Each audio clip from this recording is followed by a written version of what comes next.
Hi guys, welcome to life tiles. ఈరోజు మనం ఉగ్రసేనుడి మూలిక కథ చెప్పుకుందాం. ఫ్రెండ్స్, మన కథను లైక్ చేయండి, ఇంకొంచెం ఎక్కువ మంది మన కథలు వింటారు. సరే, ఇప్పుడు మనం కథలోకి వెళ్ళిపోదాం. పూర్వం చందనపురం అనే ఒక పెద్ద ఊరిలో ఉగ్రసేనుడు అనే మహావీరుడు ఉండేవాడు. కత్తి యుద్ధంలో వాడికి ఎదురు నిలవగలిగిన వాళ్ళెవరూ ఈ భూమి మీద లేరని పేరు. ఎందరో వీరులు వచ్చి వాడిని సవాలు చేసి ఓడిపోతూ ఉండేవారు.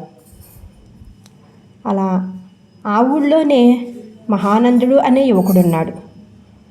కత్తి యుద్ధంలో ప్రావీణ్యం సంపాదించాలని చిన్నతనం నుంచి వాడికి కోరిక.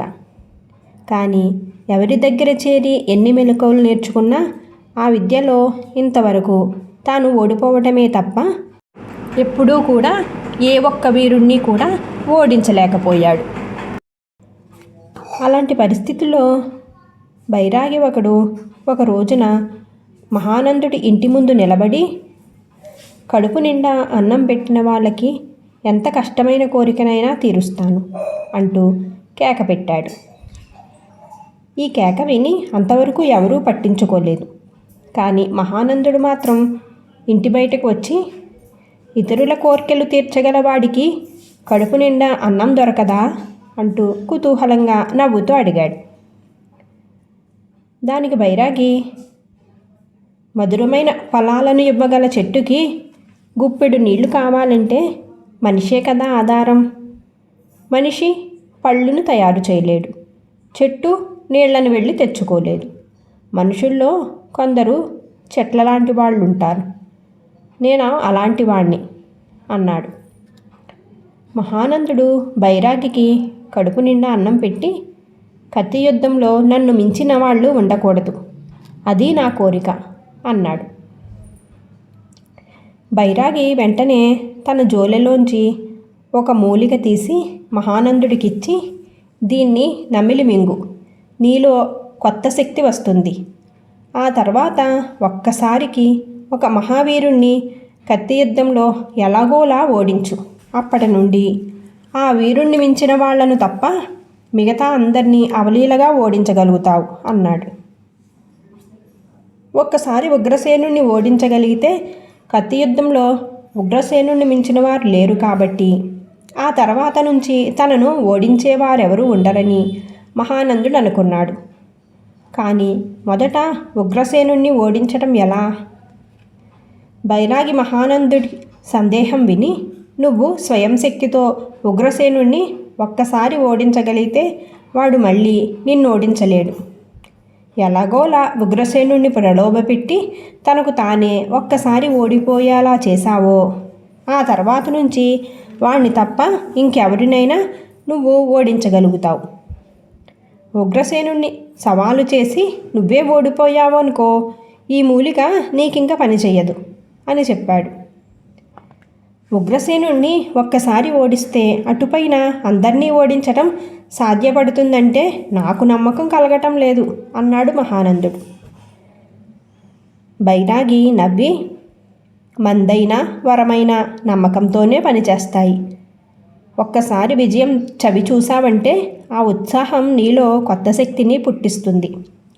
మూలిక ప్రభావానికి ఆ శక్తి తోడయ్యిందంటే నీకింకా ఎదురుండదు అని వెళ్ళిపోయాడు బైరాగి. మహానందుడు బైరాగి ఇచ్చిన మూలికని నమిలేసి మింగేశాడు. ఆ వెంటనే వాడిలో కొత్త ఉత్సాహం వచ్చింది. మరుక్షణం మంచి దుస్తులు ధరించి వరలో కత్తి పెట్టుకుని ఉగ్రసేనుడి ఇంటికి బయలుదేరాడు. దారిలో మహానందుడికి ఒక ముసలివాడు ఎదురై, వాటం చూస్తే నువ్వు ఉగ్రసేనుణ్ణి సవాలు చేయటానికి బయలుదేరినట్లుంది. వాడిని ఓడించగలవాడు ఈ భూమి మీద లేడని తెలియదా అన్నాడు. ఒక్కసారి ఎలాగో అలా ఉగ్రసేనుణ్ణి ఓడిస్తే ఆ తర్వాత నన్ను ఓడించగలవాడు ఈ భూమి మీద ఉండడు అన్నాడు మహానందుడు. ఆ మాటలను మహానందుడు ఎంతో ధీమాగా అనటం విని ఆశ్చర్యపోయిన ముసలివాడు అసలు కథ అడిగి తెలుసుకొని, ఒక్కసారికైనా ఉగ్రసేనుణ్ణి ఓడించటం అంత సులభం అనుకుంటున్నావా? కత్తి యుద్ధంలో ఉగ్రసేనుని బలహీనతలేమిటో నా ఒక్కడికే తెలుసు. 1000 వరహాలిస్తే వారం రోజుల్లో నీకు అవన్నీ నేర్పుతాను. ఆ తర్వాత నువ్వు తప్పకుండా ఉగ్రసేనుణ్ణి జయించి తీరతావు అని అన్నాడు. నీ మాట నిజం కాకపోతే అన్నాడు మహానందుడు అనుమానంగా.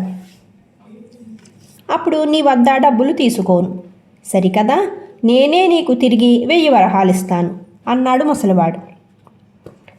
అయినా మహానందుడికి ఇంకా అనుమానంగా ఉంటే ముసలివాడు ఆ విధంగా పత్రం కూడా రాసి ఇచ్చాడు. ఇంకా మరొక ఆలోచన లేకుండా మహానందుడు వెంటనే ముసలివాడి శిష్యుడయ్యాడు. అయితే ఇందులో ఒక రహస్యం ఉన్నదని మహానందుడికి తెలియదు. ఉగ్రసేనుడికి ఈ మధ్య కొన్నాళ్లుగా విజయం అంటే మొహం మొత్తింది. ఓటమి ఎలా ఉంటుందో చవి చూడాలని అనుకుంటున్నాడు. ఆ విషయాన్ని వాడు ఈ ముసలివాడికి చెప్పి, ఓడేటప్పుడు యోగ్యుడి చేతిలో ఓడితే గౌరవంగా ఉంటుంది, అలాంటి వాణ్ణి నువ్వు ఎన్నిక చేసి తీసుకొనిరా అని చెప్పాడు ఉగ్రసేనుడు. ముసలివాడు కొన్నాళ్లుగా ఆ ప్రయత్నంలోనే ఉన్నాడు.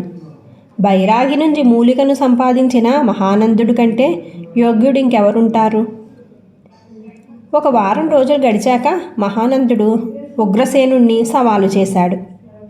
చాలామంది సమక్షంలో ఇద్దరి మధ్య తీవ్రమైన కత్తి యుద్ధం జరిగింది. మూలికా ప్రభావమో దాని మీద నమ్మకమో తెలియదు, కానీ ఆ రోజు మహానందుడు కత్తి యుద్ధంలో ఉగ్రసేనుడు మెచ్చుకునేటంత ప్రావీణ్యం చూపించాడు. అలా చివరికి ఉగ్రసేనుడు ఓడిపోయాడు. ఉగ్రసేనుడికి కూడా ఓటమి ఉంటుందని ఎవరూ ఊహించలేదు. ఆ రోజున చందనపురం అంతా అదొక విడ్డూరంగా విచిత్రంగా చెప్పుకున్నారు. ఒక్క రోజులో మహానందుడు ఊళ్ళో గొప్పవాడైపోయాడు. అందరూ వాడిని చూసి మాట్లాడాలని ఎగబడుతూ ఉన్నారు.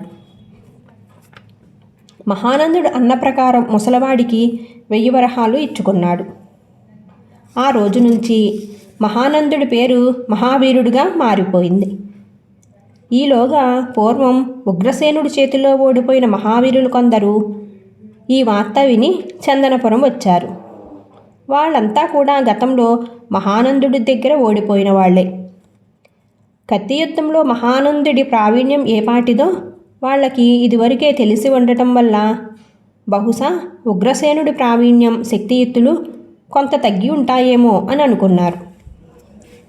జీవితంలో ఒక్కసారైనా ఉగ్రసేనుణ్ణి ఓడించాలని ఆ మహావీరుల కోరిక. అందువల్ల వాళ్ళందరూ ఉగ్రసేనుణ్ణి సవాలు చేశారు. అయితే ఉగ్రసేనుడు వాళ్ళను అసలు లెక్క చెయ్యక, ఓటమి నన్ను కృంగతీసింది, నేనిప్పుడు ఎవరితోనూ పోటీ పడను, కావాలనుకుంటే మీరు వెళ్ళి ఆ మహానందుడినే సవాలు చేయండి అన్నాడు. ఆ మహావీరులందరూ మహానందుడిని సవాలు చేసి వాడి చేతిలో చిత్తుగా ఓడిపోయారు. మహానందుడు పూర్వపు మహానందుడు కాదని వాళ్ళందరికీ అర్థమై, మహావీరాది వీర, ఇంతకాలం ఉగ్రసేనుడే వీరుడనుకుంటే అంతకు మించిన వీరుడివి నువ్వు, కత్తి యుద్ధంలో నీకు నువ్వే సాటి అని పొగిడారు. ఇందుకు మహానందుడు ఎంతగానో సంతోషించినా తాను ఓడించిన ఉగ్రసేనుడిలో ఇప్పుడు వీరత్వం బొత్తిగా మిగిలి లేదని అనుమానపడ్డాడు. విజయోత్సాహంతో తన బలం ఇనుమడిస్తూ ఉంటే ఒక్క ఓటమితో ఉగ్రసేనుడు నిర్వీరుడయ్యాడు.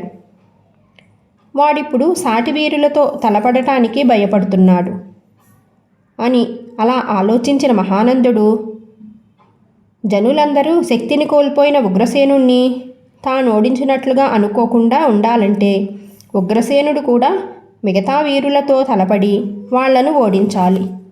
అందుకు ఉగ్రసేనుణ్ణి ఒప్పించటానికి మహానందుడు ముసలివాడి సహాయం కోరాడు. అందుకు ముసలివాడు పెద్దగా నవ్వి,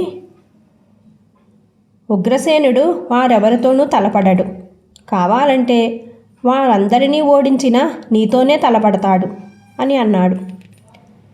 నాతో ఇదివరకే తలపడి ఓడిపోయి ఉన్నాడు కదా అన్నాడు మహానందుడు గర్వంగా.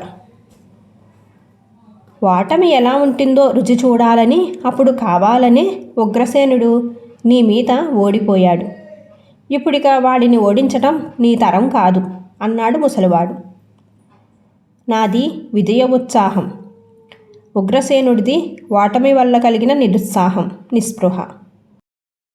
ఈసారి కూడా నేనే తప్పకుండా జయిస్తాను అన్నాడు మహానందుడు ధీమాగా.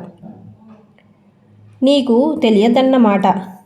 ఉగ్రసేనుడు నువ్వు తిన్న మూలిక కంటే శక్తివంతమైన మూలిక తిన్నాడు. వాడినిక ఈ ప్రపంచంలో ఎవరూ ఓడించలేరు అన్నాడు ముసలివాడు చిన్నగా నవ్వుతూ.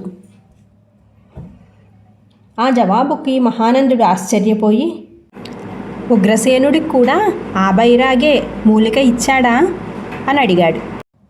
ముసలివాడు ఏదో రహస్యం చెబుతున్నవాడిలా చిన్న గొంతుతో, లేదు, నువ్వే ఇచ్చావు.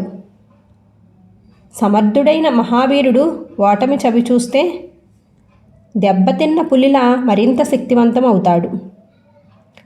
ఉగ్రసేనుడు తిన్న మూలిక నీ చేతిలో జరిగిన ఓటమి. ఓటమి అనేది ఎంత చిన్నతనమో తెలిసాక మళ్ళీ జీవితంలో వాడు ఓటమిని కోరుకోరు అన్నాడు. అయినా విజయోత్సాహం కొద్దీ మహానందుడు మరొకసారి ఉగ్రసేనుణ్ణి కత్తియుద్ధానికి సవాలు చేసి ఈసారి ఘోరంగా పరాజయం పొందాడు. ఉగ్రసేనుడికున్న సమర్థత లేని కారణంగా ఆ ఓటమి మహానందుడికి ఆ తర్వాత కూడా అతన్ని ఓడించగల శక్తిని ఇవ్వలేదు.